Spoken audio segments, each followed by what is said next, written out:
After resisting for nearly a decade, I finally got an Amazon Echo device into my home.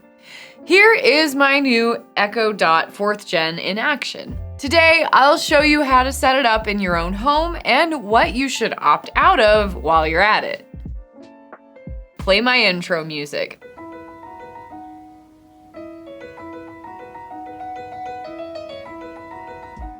But before we get into it, like and subscribe for more reviews, how-tos, and videos like this from us every week. Alright, let's get into it. Inside the Echo Dot box, you'll find the device itself, its charger, and some instructions. This Echo is about the size of a softball, making it much bigger than previous versions, but still small enough to fit anywhere in your home, within reach of the charger, of course.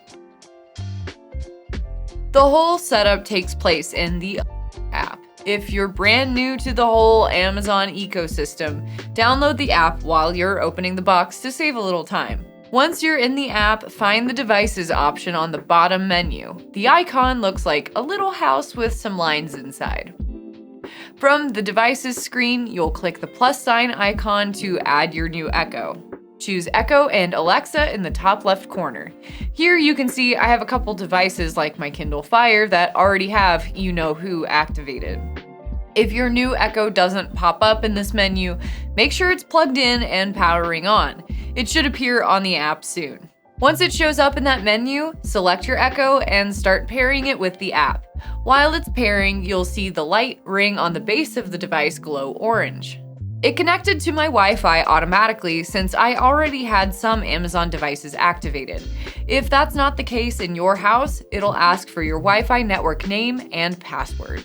The Echo Dot will chime once it's on your Wi-Fi, and your app will send you to an introduction screen where you can select your preferred language and where your device will stay. Next, it'll confirm your address. If you already have an Amazon account with your address preloaded, it should pop up automatically. You can name this location home, work, or wherever you put it. You'll also get a prompt for Alexa to learn your name and voice. Just type in your name and listen to it repeat it back. Katie. Then you'll get voice prompts for the device to recognize your voice. Now you're all set up and ready to go, but you will encounter a few opt-in and opt-out features once you're done with setup.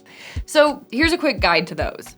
The first I saw was Amazon Sidewalk. We have a whole video about this feature that you can check out to learn more. The short explanation is that Sidewalk shares a slice of your internet connectivity with other Ring and Amazon devices nearby, whether they're in your house or not. So if you or your neighbors have a Ring camera outside your home, that little piece of Wi-Fi pie can help them stay connected. We'll link to Rebecca's video on Sidewalk here so you can learn more about that. As for me, I opted out. I don't have any Ring cameras outside my home, and for digital security reasons, I choose to keep my Wi-Fi inside. I also opted out of Drop-In. That lets you broadcast messages to other speakers in your home. This way, you can tell the kids dinner is ready without yelling upstairs, for example. It has all kinds of uses for it, but I opted out because I live alone and I only have one Echo device, so it didn't seem super necessary. The app might also ask you for access to your contacts.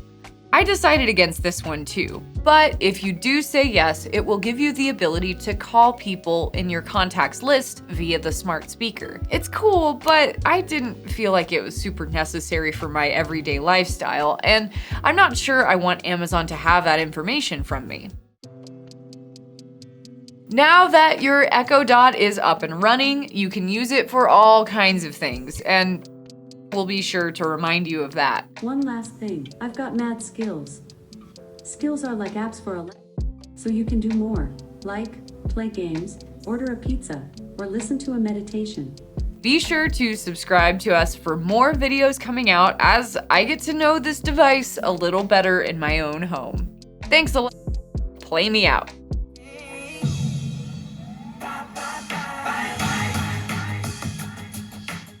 Hey, if you're part of the 10% of people who watched this far, or my parents, thanks for watching. Don't stop there though. We have a ton of other resources on safewise.com that you can check out, and if you like and subscribe, you'll get new videos from us every week. Thanks for watching and stay safe.